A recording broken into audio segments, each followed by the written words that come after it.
¿Qué tal? ¿Cómo están? Tengan ustedes muy buenas noches. Bienvenidos a esta nueva edición de Fuego Cruzado. Tema obligado: Itaipú binacional. El viernes último todos escuchamos o recibimos los paraguayos una muy buena noticia, mensaje mediante del presidente de la República, Santiago Peña, refiriéndose justamente al acuerdo al que finalmente se arribó con nuestros socios en la binacional, los brasileños, con el gobierno del Brasil, elevando la tarifa de 16,71 a 19,28 dólares el kilovatio mes. ¿Por qué es una buena noticia? Bueno, es lo que venimos reclamando muchos o algunos desde hace varios años y que desgraciadamente no se llevó adelante como política de Estado durante el gobierno de Mario Abdo Benítez, quien permitió que se redujera la tarifa desde 22,70 primero a 20,60 después, es 16,71, privándole al país de muchos recursos que tenía que haber recibido. Retomo lo que decía de por qué es una buena noticia, porque al subir nuevamente la tarifa a los niveles que se acordó, 19,28, nuestro país va a recibir un monto adicional de 650 millones de dólares en concepto de gasto social. Eso es lo que se discutió, o ese fue el motivo principal de controversia en los últimos meses, referido justamente a la tarifa en función a los gastos sociales que habilita llevar adelante. No así los royalties o compensación de energía o utilidades de capital que suman otros 600 millones de dólares, totalizando 1.250 en total. Lo que se obtuvo y que es motivo de celebración son estos 650 millones de dólares en concepto de gasto social. Ustedes saben que los royalties no dependen de la tarifa, sino al revés. La tarifa tiene que comprender los royalties que se calculan de otra manera, no en base a la tarifa. El presidente avanzó también sobre cuáles serían los ejes o algunos de los ejes en los que se aplicarían estos fondos. Sin lugar a dudas, un tema que va a estar en discusión o que es necesario ir aclarando es cómo la ANDE va a ser impactada por esta cuestión, porque en la medida en que sube la tarifa también aumentan los costos operativos de la ANDE. Es una de las preguntas que formularemos y habrá respuesta a lo largo del programa de hoy. ¿Cómo se prepara la ANDE? Porque este acuerdo tiene 3 años de duración. Se pone en vigencia para esta tarifa para el 2024, 2025 y 2026. Desde el 2027 las cosas cambiarían, y cambiarían en los términos que se acuerden en el marco de las negociaciones del anexo C, que arranca ahora y debería culminar en diciembre de este año. Después tiene su trámite legislativo en ambos países. Eso ya va a depender de la situación de Brasil, la prioridad que le asignen a esto en el Congreso brasileño, los acuerdos y desacuerdos que existen entre las distintas bancadas allá. Y en nuestro país es más previsible esta cuestión, que es muy probable que se defina. Pero entonces tenemos, por un lado, la tarifa, por otra parte, el avance hacia el anexo C. Entre medio, también se habilitó el mercado para vender directamente al mercado brasileño los excedentes que tengamos en nuestro país. Esa es una discusión específica de carácter financiero, las conveniencias o inconveniencias. Se habló de soberanía energética que se va a poder ejercer a partir de esta decisión que ya está vigente, pero veremos, insisto, sobre la conveniencia o no. La mayor de las soberanías energéticas o la mejor forma de reivindicar y aplicar una política referida a la soberanía energética es pudiendo utilizar toda nuestra energía, la que nos corresponde en Itaipú, a los fines del desarrollo de la economía de nuestro país. Entonces, estos son los temas que vamos a ir desglosando en el curso del programa de hoy. El presidente se refiere a estos temas, a cada uno de ellos, y queremos retomar, por favor, lo que decía Santiago Peña el viernes último. Queridos compatriotas, me llena de orgullo anunciarles que hemos llegado al final de la primera fase de una negociación de vital importancia con nuestros hermanos brasileños, y los resultados son motivos de una enorme satisfacción. Esta negociación representa un triunfo para el Paraguay y para Brasil. Hemos logrado un acuerdo histórico que no solo beneficia a ambas naciones, sino que también genera importantes ingresos adicionales que nos permitirán llevar a cabo inversiones largamente postergadas. La tarifa ha sido fijada en $19.28 por kilowatt mes para los años 2024, 2025 y 2026. De esta manera, este acuerdo generará alrededor de 280 millones en ingresos por royalties, 650 millones para inversión social por año, 265 millones por compensación de energía y 53 millones en utilidades de capital y otros, para un total de 1.250 millones por año. Hemos logrado, asimismo, mantener el acuerdo operativo vigente, lo cual nos permitirá realizar importantes inversiones en nuestro sistema eléctrico para aprovechar aún más nuestra energía. Pero además, con este acuerdo, se ha conquistado una reivindicación histórica para el Paraguay, al permitirle la venta directa de energía paraguaya al mercado brasileño, lográndose así, después de más de medio siglo, la tan ansiada soberanía energética. Y lo más importante, a partir de este acuerdo, damos también inicio al proceso de la revisión del anexo C, cuya definición será clave para el desarrollo del Paraguay en las próximas décadas. Lo haremos con el mismo espíritu de patriotismo que nos ha permitido este gran logro. Estamos en un punto de inflexión en el desarrollo de nuestro país y el futuro se presenta lleno de oportunidades y posibilidades. Un futuro de nuevas oportunidades y posibilidades porque invertiremos los ingresos generados en esta negociación en áreas fundamentales para el crecimiento y desarrollo de nuestro país. Primero, invertiremos en nuestros niños y nuestras niñas. Vamos a invertir para cuidar nuestro bien más preciado, que son ellos, creando centros de promoción de la salud, alimentación y educación para todos los niños del Paraguay. Segundo, reforzaremos la seguridad nacional y ciudadana. Vamos a realizar una fuerte inversión y sin precedentes en materia de seguridad para generar así tranquilidad y el bienestar que todos los paraguayos nos merecemos. Tercero, construiremos 3 grandes hospitales en el interior de nuestro país que se sumarán a los 4 que actualmente están en proceso de construcción para llegar así a 7 grandes hospitales completamente equipados para poder brindar atención de calidad a las familias paraguayas. Cuarto, modernizaremos nuestra infraestructura vial en el interior del país y eliminaremos el aislamiento de comunidades enteras con caminos de todo tiempo. Quinto, invertiremos en el transporte público, saldando así una de las deudas históricas que tenemos en nuestro país para el bien de miles de paraguayos. Y sexto, apostaremos fuerte a nuestra infraestructura energética para llegar así a la ansiada soberanía energética a través del consumo de nuestra energía mediante la industrialización del país. Todos estos logros trascendentales, sin lugar a duda, dejan sin embargo abierto y por definir algo muy importante, el futuro mismo de la ETI. En efecto, queda por resolver la negociación de un nuevo anexo C. Hemos consensuado con las autoridades brasileñas negociar y finalizar un documento idealmente para fines de este año 2024. La oportunidad de negociar un nuevo anexo C supone un momento de gran trascendencia para nuestro país. Así como el Acta de Foz de Iguazú permitió evitar un conflicto, incluso bélico, y sentó las bases para el aprovechamiento de los primeros 50 años de la represa, este documento marcará el futuro de la Itaipú. Aquí necesitaremos de la visión y el esfuerzo de todos los paraguayos, y como presidente seré el primero que estará abierto para escuchar y definir en consenso el mejor camino a seguir. Principalmente debemos decidir si seguiremos siendo un exportador de energía o si el Paraguay utilizará finalmente toda su energía, logrando así la tan ansiada industrialización y modernización de nuestro país. Trabajaremos juntos para que industrias nacionales y extranjeras tengan un horizonte inmejorable en el Paraguay, logrando así nuestra soberanía energética. A los inversores paraguayos y extranjeros hoy les digo, el Paraguay está preparado y listo para dar el gran salto. Vamos a utilizar nuestra energía verde y renovable, producida por Itaipú a un bajo costo, para industrializar nuestro país, generando miles de empleos para paraguayos y paraguayas e insertando a nuestro país en el sitial que se merece.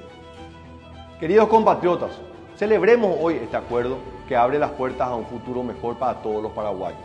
Pero pongámonos de inmediato, ahora mismo, a trabajar en esa nueva visión de Itaipú para el futuro, como generador de energía, pero sobre todo de desarrollo económico y social para nuestro país. Creo desde lo más profundo de mi corazón en el Paraguay. Creo firmemente en su pasado de gloria creo por sobre todo firmemente en su destino de grandeza. Trabajando juntos, entre todos, podremos hacerlo realidad. ¡Viva el Paraguay! Vamos a hablar de cómo impacta esto en la ANDE, en sus costos operativos, si le va a generar o no algún tipo de problemas, los desafíos que le plantea a la ANDE, y también vamos a charlar sobre cómo afecta al bolsillo de la gente, es decir, a la vida cotidiana de los consumidores, si afectará o no en alguna medida. Estamos con Félix Sosa, él es presidente de la ANDE. ¿Qué tal, Félix? ¿Cómo estás? Muy buenas noches, Benjamín. Muchísimas gracias por la invitación y un gusto estar nuevamente en tu programa. Gracias por haber aceptado. Supongo que estás muy requerido, tironeado por todos los medios. Siempre alguien se enoja. ¿Por qué te fuiste a hablar con Mengano, fulana, sultano? Y después, esto es normal cuando ocurre una noticia de esta envergadura. Y Félix, lo que decía al comienzo, ¿qué significa para la ANDE este acuerdo en la Itaipú y qué implicancias, sobre todo, va a tener esto? Realmente para el sistema eléctrico paraguayo es un acuerdo muy positivo en sus generalidades. Primeramente tenemos que mirar desde el punto de vista, digamos, de la posibilidad de seguir teniendo, digamos, la preferencia de la utilización de la energía excedente, cuál es la energía más barata, ¿verdad? Considerando que el acuerdo operativo del año 2007, que vencía el año pasado, se mantiene por este mismo periodo, es decir, 3 años. 3 años, del año 2024 a 2026. Eso es algo demasiado importante que beneficia directamente a los clientes, porque al final el mix, digamos, de generación mejora en su tarifa, y de esa manera eso se traslada positivamente al cliente. Ahora, la gente se pregunta, sí, subió la tarifa de 16 de Itaipú, sí, de 16,71 a 19,28.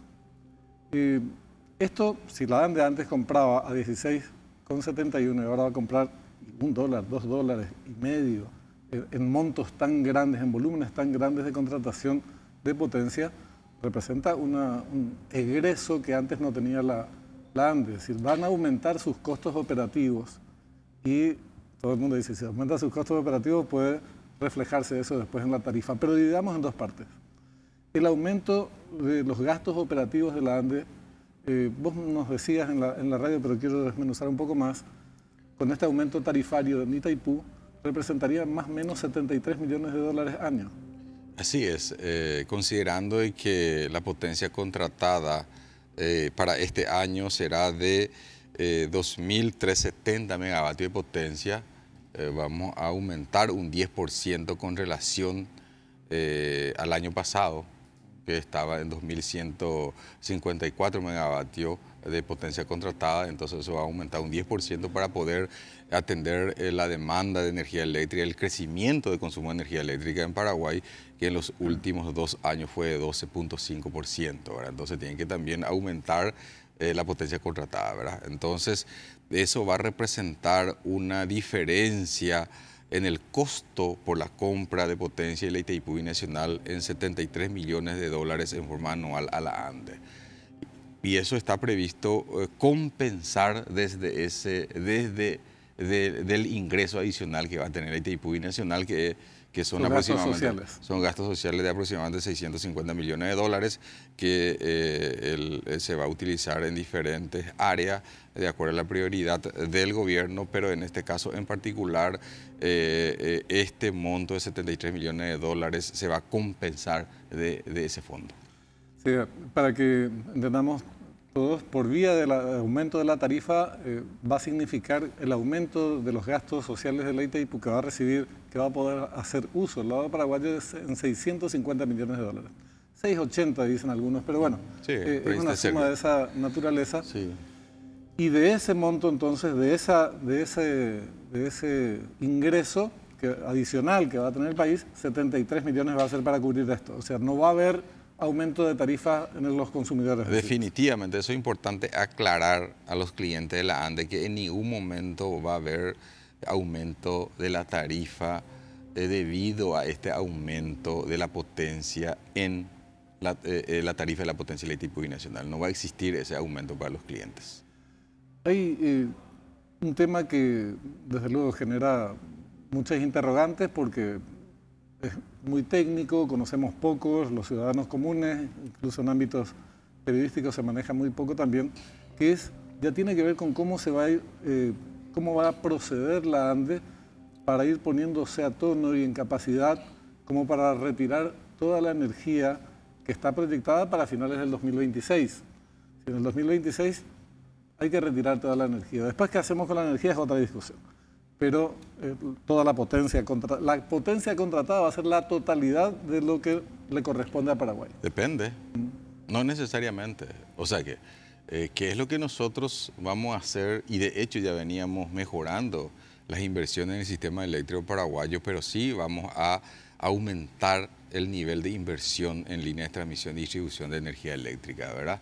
En los últimos 3 años el promedio de la inversión llegó a 300 millones de dólares y ahora tenemos como meta este año llegar a 370 millones de dólares de inversión, ¿verdad? Entonces, nosotros,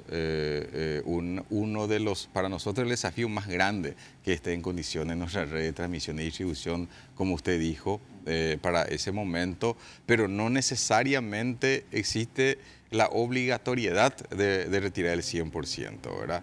O sea, va a depender de la demanda, o sea, que va a seguir... No, podés seguir vendiéndole a Brasil. Podés seguir vendiéndole a Brasil, cediéndole o también en este acuerdo, algo muy importante, se estableció la posibilidad de vender directamente al mercado eléctrico brasileño, ¿verdad? Eso es demasiado importante.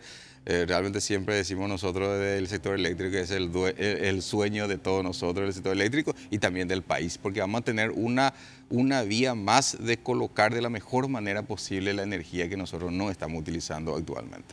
Vamos a hablar de eso, pero sí, sigamos con la alternativa de ejercer efectivamente la soberanía energética, que yo creo que no tiene que ver con si le vendemos directamente o no al mercado brasileño, que es una expresión de soberanía energética poder disponer de nuestra energía como nos parece, pero en realidad la aplicación correcta de la soberanía energética nunca fue vender directamente al mercado brasileño, sino poder utilizar nosotros toda la energía a los fines del desarrollo. La posibilidad de ejercer nuestra soberanía energética vendiendo directamente lo que nos corresponde o parte de lo que nos corresponde en el mercado brasilero, indudablemente es un hecho también positivo. Habrá alternativas, pero es una expresión. La verdadera aplicación de nuestra soberanía energética es si utilizamos toda nuestra energía a los fines del desarrollo del país. Entiendo que es una medida transitoria la que se plantea en ese sentido, pero quiero volver al tema del 1 de enero del 2027. Sí. Plantearte eso porque ahí la ANDE ya tendría que estar en condiciones de poder distribuir toda la energía que tenemos, que nos corresponde, en el mercado local. No sé si el mercado local va a estar en condiciones de absorber todo lo que produce Itaipú y que le pertenece al Paraguay. Pero ¿cuál es la proyección en esa dirección? Bueno, como te comentaba, la ANDE viene ejecutando obras muy importantes en los últimos tiempos, pero sí necesitamos agilizar la ejecución de las obras y elevar el monto de la inversión en forma anual para que realmente estemos en mejores condiciones, porque definitivamente no podemos ejercer nuestra soberanía energética si no tenemos calidad de servicio, ¿verdad? Y definitivamente lo que el presidente apunta es que esa soberanía energética se ejerza a través de la utilización de nuestra energía para el desarrollo de nuestro país, generando empleo y industrializando nuestro país, ¿verdad? La ANDE siempre menciono que tal vez es una de las instituciones del país una de las pocas instituciones que cuenta un plan maestro bien definido. Es decir, la ANDE sabe exactamente qué es lo que se tiene que hacer. Está, digamos, identificado obras por obra, cuáles son las obras que tienen que entrar en operación cada año para poder acompañar el crecimiento vegetativo y también para poder mejorar la calidad de servicio, es decir, ejecutando las obras rezagadas. Y en ese contexto está bien diseñado las obras de estrategia. Por ejemplo, se tiene que construir la segunda línea de transmisión de 500 kV desde Itaipú hasta Villa Ayes. Es una obra estratégica muy importante, ¿verdad? Justamente para poder tener la redundancia necesaria y cuando ocurre, por algún motivo, sale fuera de servicio una línea de 500, pueda responder esa segunda línea, ¿verdad? La otra obra emblemática que está empezando ahora es la otra línea de 500 kV que saldrá desde la subestación Iguazú de Alto Paraná hasta la subestación Valenzuela, por ejemplo, que también va a servir para poder, digamos, dar el robustez necesario en el sistema eléctrico paraguayo. Y la otra obra, te estoy citando algunos, claro, ¿verdad? Que está ya en ejecución, cuál es la subestación Iguazú, quiero decir Valenzuela, donde está en proceso de ejecución con un avance del 85%, que justamente el presidente hace poco visitó para verificar el avance de la misma. Es decir, existen obras estratégicas que tenemos que ejecutar sí o sí. Además de eso, la línea de distribución, ¿verdad? Porque eso traen en bloque la energía, pero posteriormente tenemos que distribuir. En ese contexto es la necesidad de seguir invirtiendo y con mayor cantidad, digamos, ¿verdad? La inversión actual es proyectada para este año es de 370 millones de dólares. Decía, 370 millones. ¿Cuánto sería 70 millones de dólares más del promedio de los últimos 3 años. Correcto. ¿Cuánto se requiere para cumplir con el plan de obra, plan maestro, perdón, y justamente estar en condiciones óptimas en el 2026, finales del 2026? ¿Cuál es la diferencia entre lo que se tiene y lo que se necesita? Bueno, realmente el plan maestro es un plan ideal.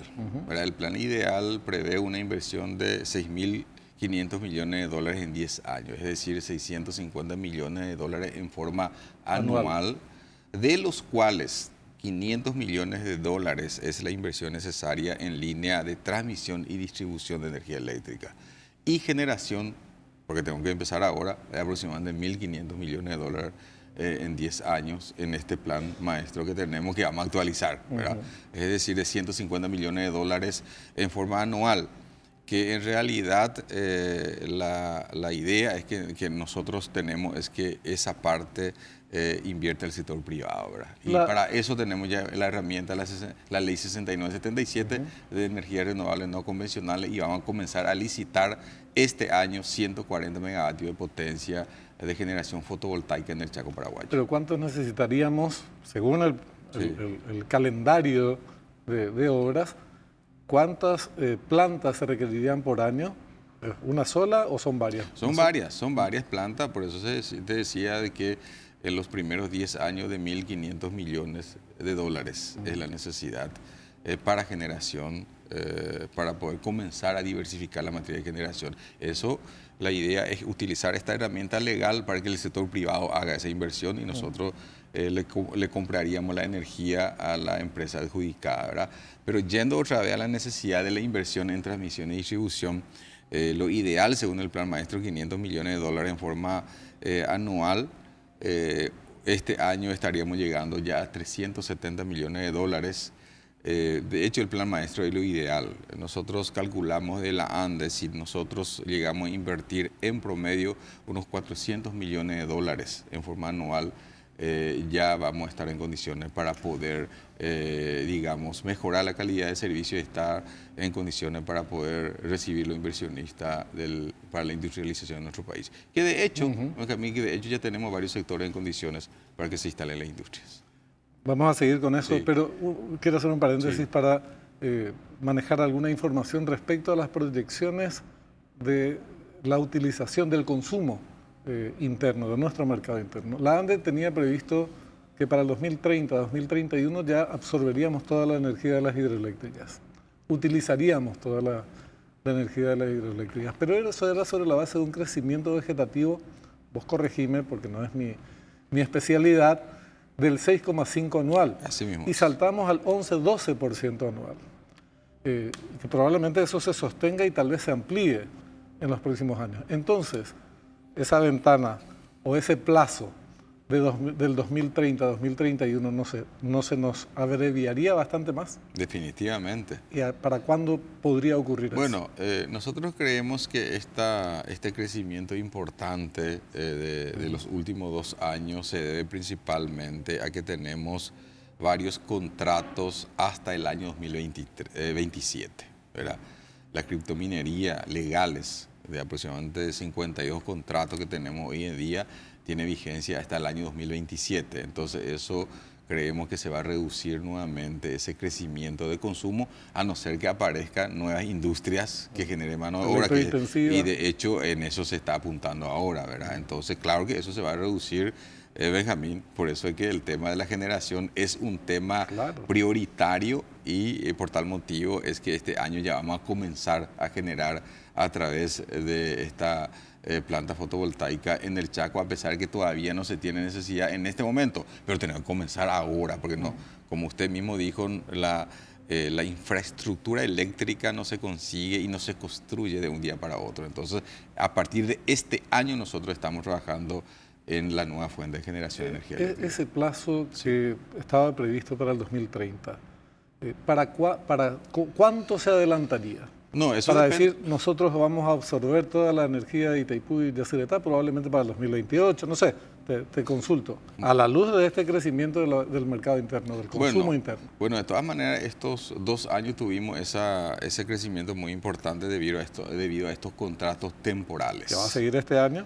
Hasta el año 2027. El siguiente, debería de salir eso en el año 2027. Sale esa carga importante, entonces, si no aparece nuevos contratos importantes de electrointensiva, por ejemplo, estaría en potencia, estaríamos en 2029, 2030, definitivamente.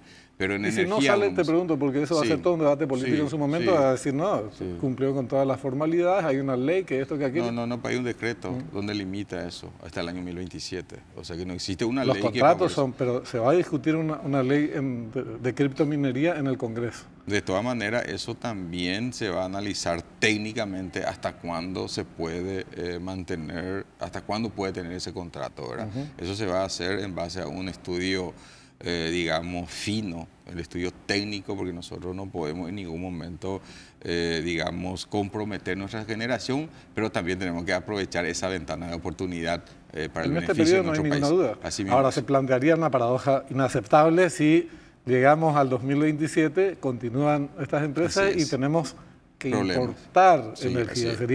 Sería absurdo. La última consulta, Félix, porque estás Pero de todas maneras, Benjamín, no tenemos que tener miedo de la importación de energía eléctrica. Es decir, en el mundo existe el intercambio energético. Sí, pero perdés plata.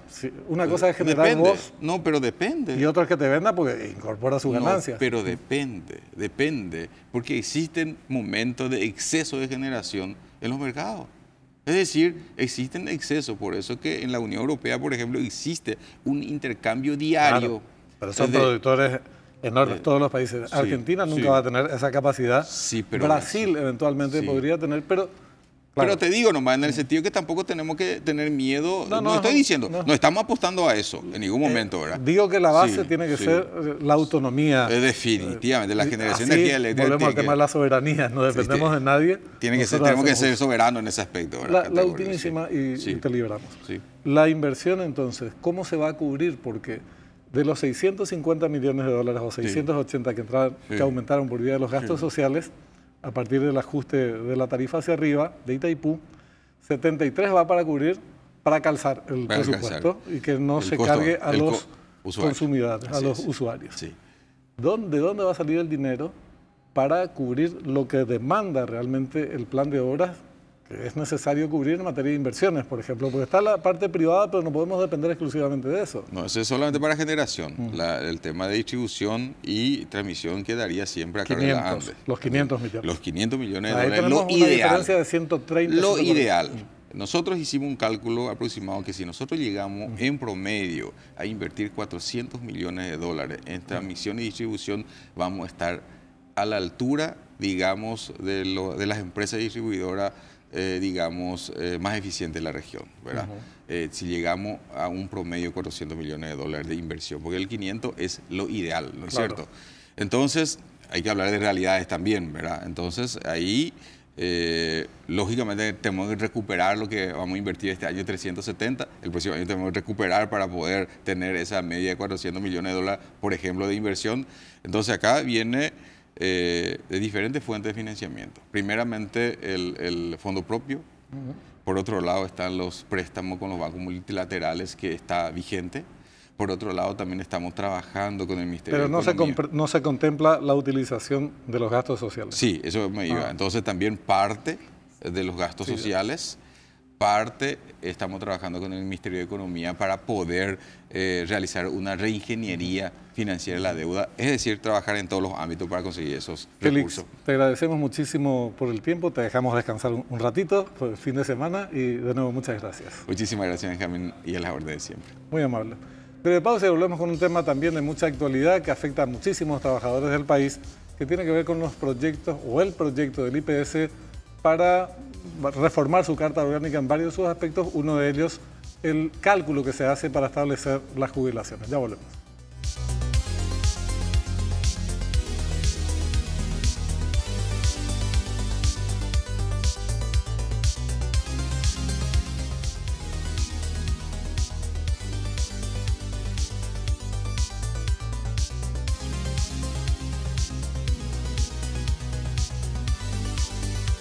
Segundo bloque de Fuego Cruzado, nos metemos en un tema que es de mucho interés para un amplio segmento de la población que depende del Instituto de Previsión Social. Hay un proyecto para modificar aspectos de su carta orgánica de carácter legislativo y otras medidas administrativas que ya están en vigencia, en plena vigencia, que tiene que ver con el haber jubilatorio, con las jubilaciones, con cómo se calcula y cosas por el estilo.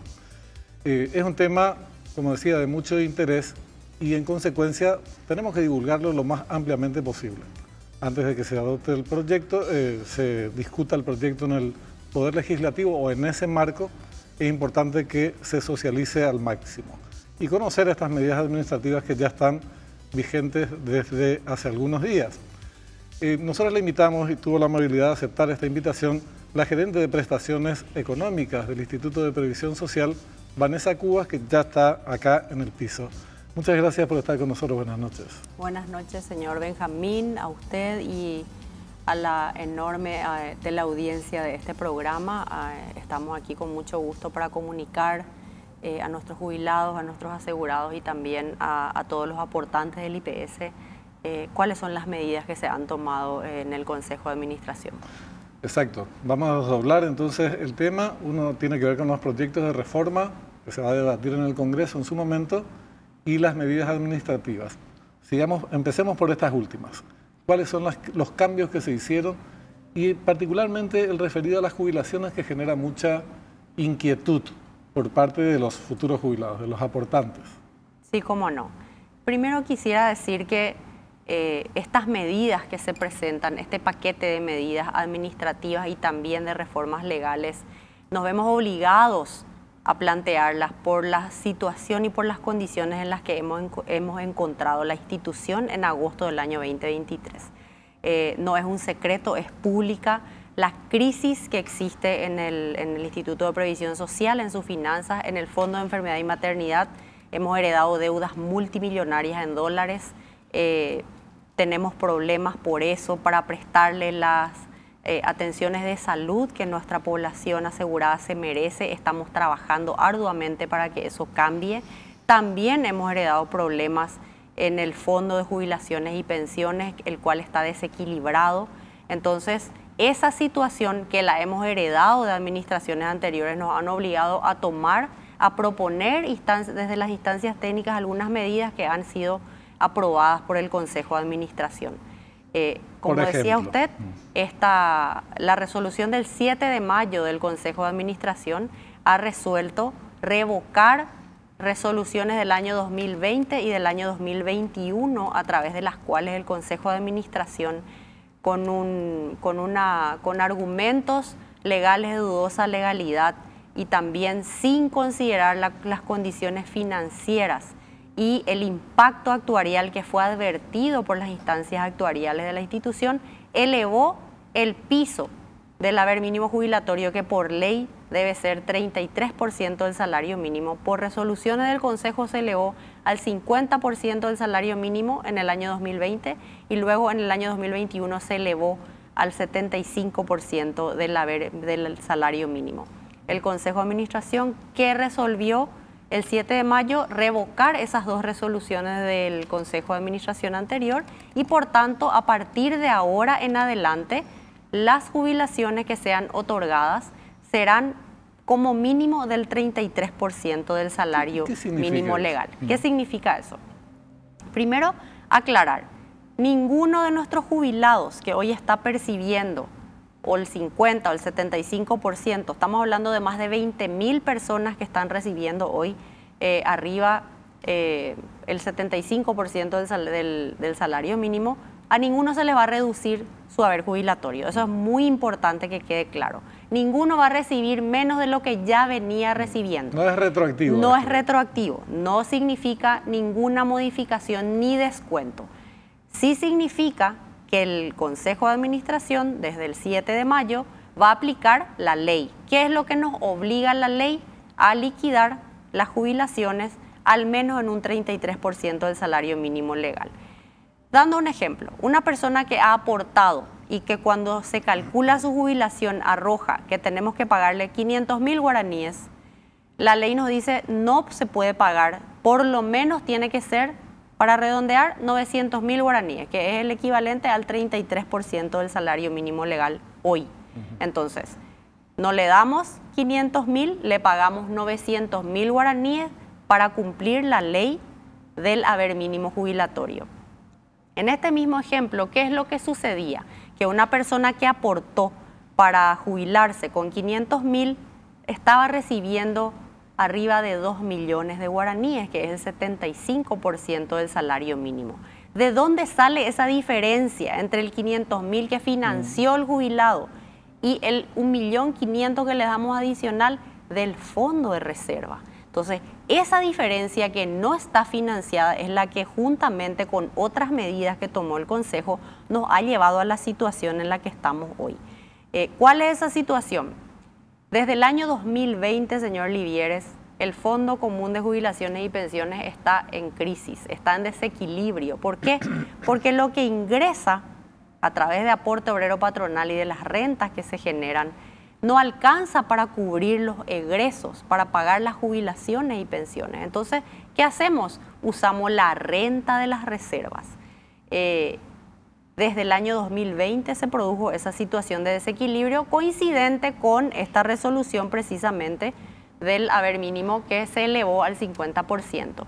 Ese déficit se sigue arrastrando. Estaba previsto en los cálculos actuariales que esa situación recién tenía que darse en el año 2038.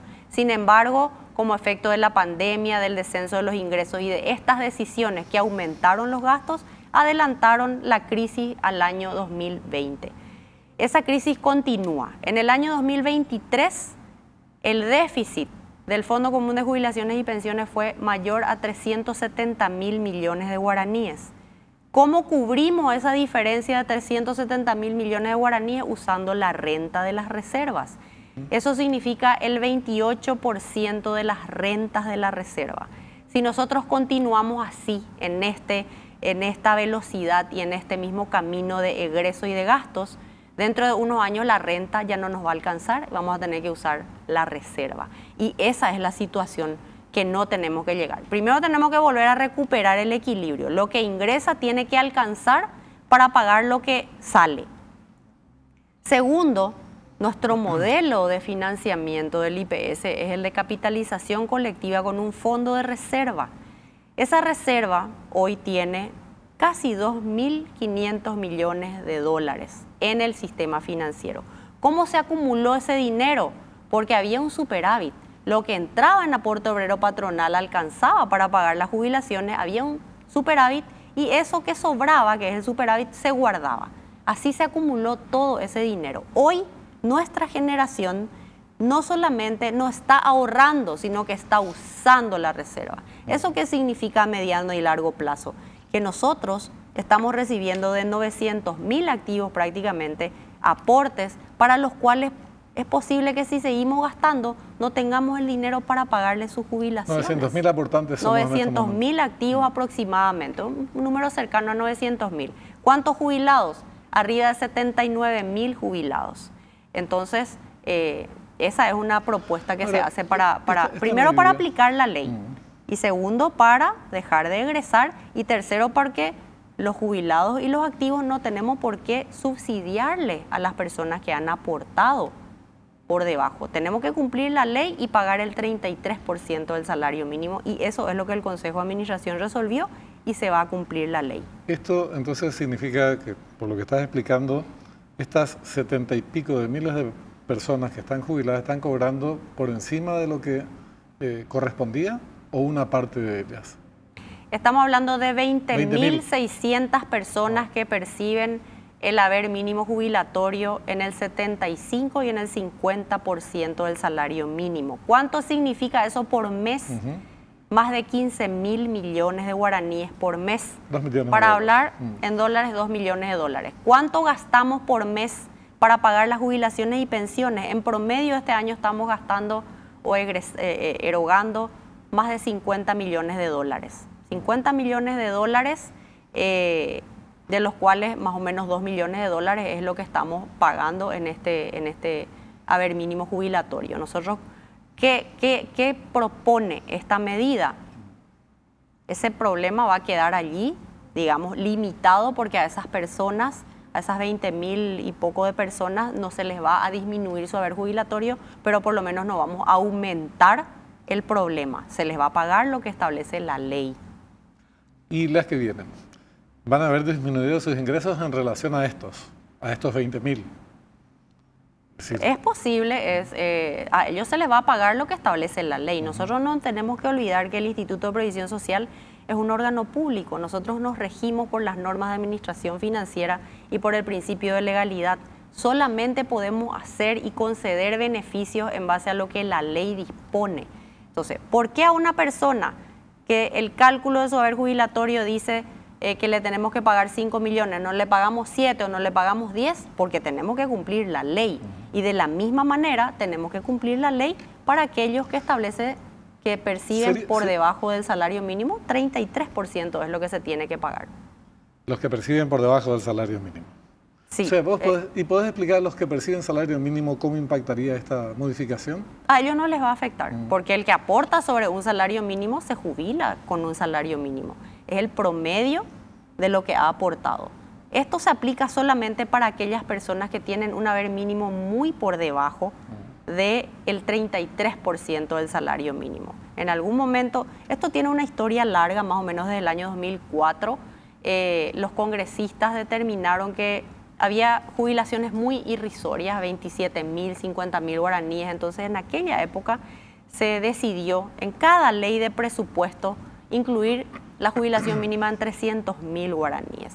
Como cada año eso generaba una preocupación, una zozobra en los jubilados, porque tenían que volver a solicitarle al Congreso que en la ley de presupuesto de ese año se vuelva a incluir ese 300.000 como mínimo. Entonces se aprobó una ley que estableció no ya una suma fija de 300.000 guaraníes, sino un porcentaje del salario mínimo. Y eso se vino pagando hasta el año 2020, es lo que subió a 50 y después a 75. Donde el Consejo de Administración, no por ley, sino por resolución de Consejo, dispuso elevar. Ahora, esta disposición ilegal, porque iba contra la norma, no le faculta, o incluso diría no le obliga al IPS a accionar contra los responsables, porque le ocasionó un daño patrimonial al IPS. ¿Cuánto gastó en estos 3 años sobre a raíz de esta decisión ilícita? Sí, en este momento de hecho tenemos un examen especial que está realizando la Contraloría General de la República. Nos ha requerido toda la información, todos los documentos, hemos enviado toda la información y como resultado de ese análisis es el camino que se va a seguir habitualmente es la denuncia ante las instancias pertinentes. Eso tiene que ser así. Todos estamos expuestos a que nuestras decisiones sean revisadas, evaluadas y asumir las consecuencias y las responsabilidades emergentes. Hay un tema aclarado esta cuestión. Esta es una medida administrativa, ya está vigente. Está vigente y solamente quiero reiterar, ningún haber jubilatorio va a disminuirse. Todos los que venían percibiendo los importes de 50 y 75% del salario mínimo van a seguir recibiendo. Tiene vigencia desde el día siguiente de la aprobación de la resolución del 7 de mayo, por tanto, los haberes jubilatorios van a tener el importe de 33% del salario mínimo como siempre debió cumplirse. Y para que no haya confusiones, esto no afecta para nada a los que ganan sobre la base del mínimo hacia arriba. Exacto. Hay otro tema que genera mucha inquietud que tiene que ver con el cálculo que se hace para definir la jubilación del aportante. En general, se tomaban 3 años como base y se amplió a 10 años. Explicarnos los fundamentos y también el hecho de que está vigente ya esta disposición, ¿verdad? Todavía no está vigente, esta no está todavía vigente. No todavía. ¿Esta sí tiene que pasar por el Congreso? Exactamente. Muy bien. Esto sí significa una reforma legal. Lo primero que hay que decir aquí es que el Instituto de Previsión Social, dentro de su marco legal, ya tiene colectivos a los cuales nosotros le calculamos su jubilación tomando 10 años y no 3 años. Como por ejemplo los docentes del magisterio privado, como los microempresarios que acaban de incorporarse mediante la reglamentación de la ley que establece un régimen en el Instituto de Previsión Social para ellos. También la ley de continuidad en el beneficio. Todas esas normas y todos esos colectivos consideran 10 años en el cálculo del haber jubilatorio. Entonces, como primer punto, solicitamos que tengamos un criterio uniforme para calcular las jubilaciones de todos los asegurados aportantes al IPS. Segundo, buscamos con esto que se refleje de una mejor manera el esfuerzo contributivo de las personas. ¿Por qué digo esto? Porque según las estadísticas, números que están publicados en nuestra página web y según las recomendaciones que tenemos de todos los informes actuariales que se han realizado durante las últimas 2 décadas en la institución, la mayoría de nuestros aportantes activos aporta por un poco más de un salario mínimo. Estamos hablando de más o menos hoy 900.000 personas, la mayoría por un poco más de un salario mínimo. Sin embargo, la mayoría de nuestros más de 79.000 jubilados tiene una jubilación por arriba de 2 salarios mínimos. ¿Qué quiere decir esto estadísticamente? Que la mayor parte de su vida laboral activa paga por un salario bajo y luego cuando se acercan esos 3 años eleva artificialmente su aporte y por tanto accede a una jubilación mucho mayor de la que refleja su esfuerzo contributivo. ¿Eleva artificialmente o dejó de pagar lo que tenía que pagar efectivamente con antelación? Exactamente. Entonces, con esto evitamos ese incremento irregular en el último tiempo. También existen personas que tienen el mayor aporte antes de los últimos 3 años de jubilarse. Hay muchos sectores, las personas que trabajan con esfuerzo físico. La Dirección General de Encuestas, Estadísticas y Censos tiene cuadros donde se demuestra que la mayor parte de los trabajadores dependientes de nuestro país tiene su pico de aporte o su mejor salario un poco antes de los 50 años, hasta los 55 años, y luego el salario decrece. Entonces, si nosotros consideramos solamente los últimos 3 años, no estamos considerando los mejores aportes de la mayor parte de los trabajadores de nuestro país. Entonces, esto también significa un acto de justicia, porque considerando 10 años, vamos a considerar esos mejores aportes también. Entonces, hay distintos argumentos jurídicos, argumentos financieros, argumentos de justicia y también de reflejo del esfuerzo contributivo con esta medida. De hecho, Paraguay es uno de los pocos países en Latinoamérica que tiene un periodo de tiempo tan corto para calcular la jubilación. ¿Cuál es la experiencia regional? 10 años, los mejores 20, 15 años. Nosotros somos uno de los pocos países que tenemos solamente 3 años y lastimosamente eso también genera un gran daño al Fondo de Jubilaciones y Pensiones. ¿Cómo se establece que hay un amplio segmento que incurre en este tipo de irregularidades? Digo, porque eso hay que comprobarlo. La gente que trabaja con su cuerpo, digamos, hace esfuerzos físicos, es natural que digamos, experimente el proceso que vos estás mencionando. Que en los últimos años de su vida laboral tenga una participación menor. En el mercado verde de la construcción, por ejemplo, tal vez sea uno de los segmentos, pero hay otros que no. Los que hacen carrera en empresas y cosas por el estilo van subiendo sus niveles de ingresos. Entonces, ¿cómo determinás qué es irregular y qué no? Te pregunto, más allá de esa definición general estadística que dice que la mayoría durante gran parte de su vida aportó en base al salario mínimo y después en los últimos 3 años. ¿Por qué es irregular? ¿Por qué se da por sentado que todo eso es irregular, digo? Realmente no son supuestos. Las estadísticas reflejan los números institucionales. Nosotros tomamos la base de datos de aportes obrero-patronales que tenemos en la institución y como no podemos analizar caso por caso cuando hablamos de casi 1 millón de personas, lo que se hace es quitar datos generales y con eso establecer los gráficos y las estadísticas. De esos datos institucionales nosotros tenemos la evidencia de que la mayoría aporta por un poco más de salario mínimo. Y por otro lado, en los gastos o en los egresos del Fondo de Jubilaciones y Pensiones, tomamos los datos de los más de 79.000 jubilados, cuánto le pagamos mes a cada uno de esos más de 79.000 jubilados, hacemos un promedio y ahí obtenemos. La mayoría tiene arriba de 2 salarios mínimos. Entonces, estos son datos oficiales, son estadísticas basadas en información económica de la institución, ¿verdad?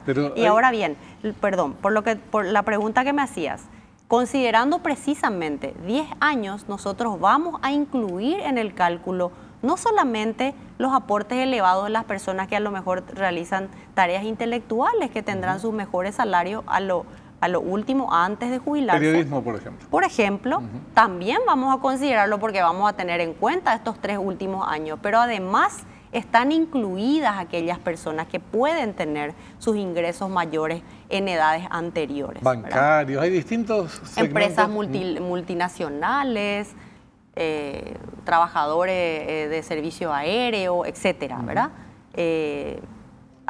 ¿Cómo se los incluye a estos para aplicar ese criterio de justicia, digamos, ¿no? Porque estos ligaron a estos niveles de aporte en los últimos 5 años o 3 años. ¿Cómo se los incorpora para no hacer el promedio de los 10 años que implicaría una disminución real del monto jubilatorio?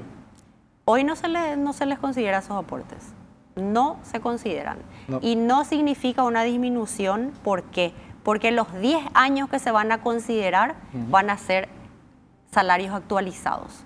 Aquel aporte que se hizo en el año 2014 se va a traer a valor presente y en base a ese valor presente que se trae se va a hacer el cálculo. Eso no genera un problema financiero a la institución. ¿Por qué? Porque una persona que pagó en el 2014 a tiempo generó la renta necesaria para que hoy le jubilemos con ese valor traído a valor presente. Hoy, sin embargo, sucede lo siguiente. Vamos a suponer que una persona aportó 25 años, pero hace 15 años atrás todavía no llegaba a la edad para jubilarse y deja de aportar. Entonces viene hoy, que cumplió 60 años y solicita su jubilación. Realmente hoy le tenemos que calcular a valores nominales de su aporte de hace 14 o 15 años atrás. Hoy no estamos actualizando los aportes. Con este proyecto de ley lo que se hace es considerar todos los aportes realizados hasta 10 años atrás y traerlos a valor presente. Calcular con valores plantear una actuales. Hipótesis para insistir en el tema y tratar de manejar con la mayor claridad posible. Sí. Supongamos que X persona, yo, ganaba 5 millones en el 2014. En el 2019 se me incrementó a 7 millones, en el 2021 a 8.500 y ahora solicito mi jubilación con 10 millones. ¿Cómo se calcula mi jubilación? Se promedia, se trae a valor presente todos los salarios. ¿Qué significa traer a valor presente aquellos 5 millones del 2014 y los 7.500.000 del 2019? Se le aplica una fórmula de actualización, una fórmula. Esa fórmula va a ser aprobada por el Consejo de Administración, eso está previsto en la resolución. ¿Por qué? Porque en las otras normas que yo le había mencionado, se había establecido que la actualización se iba a hacer en una fórmula combinada entre la inflación y el salario mínimo legal vigente. Sin embargo, en los últimos años el salario mínimo legal se ajusta cada año por la inflación. Entonces ahí digamos que se duplica el factor. Nosotros creímos pertinente dejar abierta esa fórmula de ajuste o de actualización para que el Consejo de Administración, luego de la consulta al Banco Central del Paraguay y al Ministerio de Economía, se determine cuál va a ser la fórmula de ajuste. Posiblemente sea la inflación y algún otro valor o solo la inflación, como lo hacen en otros países. Pero en síntesis, ¿Cómo se traen esos 7.500.000, esos otros 8 millones? Se le aplica una fórmula de actualización, se trae a valor presente. Los últimos 3 años no se van a actualizar porque son recientes y se actualizan los 7 años anteriores. Allí se hace un promedio del aporte y ese promedio es el que determina el haber jubilatorio. Pero entonces, Vanessa, quiero saber si estoy entendiendo bien. Aunque se traiga a la vista y se hagan los ajustes correspondientes, el cambio representa para el futuro jubilado, para el jubilado que fue incrementando sus ingresos en ese proceso, va a ser un cambio negativo, va a recibir menos de lo que recibiría hoy con la fórmula existente. Te pregunto si es correcto lo que estoy diciendo, por más que la persona en cuestión haya cumplido con todas las formalidades del caso y haya aportado lo que tenía que aportar realmente. Te ponía el ejemplo de 5, 7,5, 10. En el promedio general, aún actualizando los 5 millones a la fecha, los 7,5 millones a la fecha, esa persona, pueden ser otros los montos, cité un ejemplo nomás, no va a recibir sobre la base de 10. Va a recibir sobre la base de un promedio que, por más actualizado que esté, va a estar por debajo. El haber jubilatorio que se calcule de esa manera va a ser justo, porque lo que tenemos que tener en cuenta es que la caja del seguro a la que uno aporta tiene que recibir el aporte y le tiene que pagar de por vida su jubilación en base al esfuerzo que ha ido realizando a lo largo de su vida laboral activa. Desde luego que toda persona, cuando es joven, tiene un salario inferior y luego va elevando. Ese es el comportamiento natural. La jubilación tiene que ser calculada considerando ese comportamiento natural y no puede ser calculada solamente por lo que gana en los últimos 3 años, porque de lo contrario lo que sucede es que le concedemos un beneficio superior al aporte que ha realizado durante su vida laboral activa. ¿Y eso qué genera? Un problema de desfinanciamiento para el sistema. Lo que se propone hoy es que sea justo, que el haber jubilatorio incluya todos los aportes realizados durante los 10 últimos años traídos a valor presente. ¿Y eso qué va a reflejar? El esfuerzo contributivo real y no solamente de los últimos años. Bueno, vamos a ampliar porque esto seguro va a ser motivo de mucha polémica. Sí, ¿puedes darnos los titulares, aunque más no sea, porque tenemos que cerrar el programa, de los otros aspectos que mencionabas, tanto administrativos como de reformas de la Carta Orgánica vía Congreso? ¿Cuáles son los temas? Otra de las propuestas de reforma es redireccionar el 2,5% que hoy se recibe como un aporte patronal adicional. Los patrones entregan al IPS cada mes 25,5% del salario de cada trabajador, pero solamente 23% queda en el IPS. Ese 2,5% nosotros lo transferimos al Ministerio de Salud y al Ministerio del Trabajo para el financiamiento de ciertos programas. Hemos planteado que ese 2,5% quede y que refuerce el Fondo de Enfermedad y Maternidad. Otro de los proyectos también es incluir al Instituto de Previsión Social en un listado que la Escribanía Mayor de Gobierno tiene, a través de la cual le realiza las gestiones para titulación o transferencia de dominio de inmuebles con costos muy por debajo de lo que hoy cobra un escribano del mercado. ¿Y eso por qué? Porque tenemos casi 500 inmuebles que hemos recibido en dación en pago a lo largo de los años que no podemos titular a nombre del IPS justamente por ese excesivo y alto costo que significa, y al no estar titulado a nombre de IPS entonces tampoco forman parte del patrimonio y de la contabilidad institucional. También se propone la atención a no asegurados como un ingreso, como una vía de ingreso adicional. De hecho, hoy la Carta Orgánica ya permite que se le dé atención a no asegurados en casos de emergencia. Entonces, lo que propuso el Consejo de Administración es eliminar la necesidad de emergencia y que se habilite la posibilidad de prestar cierta atención, siempre y cuando la atención a los jubilados no se resienta. Y esas son las medidas más importantes. Reitero otra vez, señor Livieres, estas son medidas que nos hemos visto obligados a proponer por las condiciones financieras en las que hemos encontrado la institución. Queremos recuperar el equilibrio financiero, necesitamos recuperar el prestigio institucional. Hemos realizado denuncias al Ministerio Público de todas las irregularidades que encontramos. Abrimos todas las redes sociales, toda la información pública, la página web institucional, donde ponemos toda la información relevante. De hecho, todos los antecedentes de esto que estamos comentando están en la página web, pueden ser visitados. El informe actuarial, los dictámenes jurídicos, todo está en la página web. Lo que queremos hacer con esto es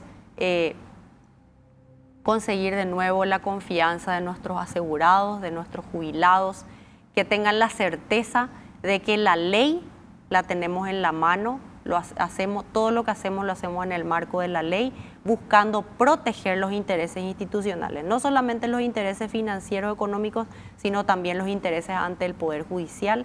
Hemos tenido reuniones con el Pleno de la Corte Suprema, así que es una serie de medidas que estamos implementando, desarrollando para poder recuperar paulatinamente el equilibrio y el prestigio institucional. Vamos a seguir conversando sobre cada uno de estos temas, son todos ellos muy importantes. Vanessa, te agradecemos mucho por la participación hoy, ¿sí? Muchas gracias por la invitación, por la oportunidad de transmitir y a las órdenes.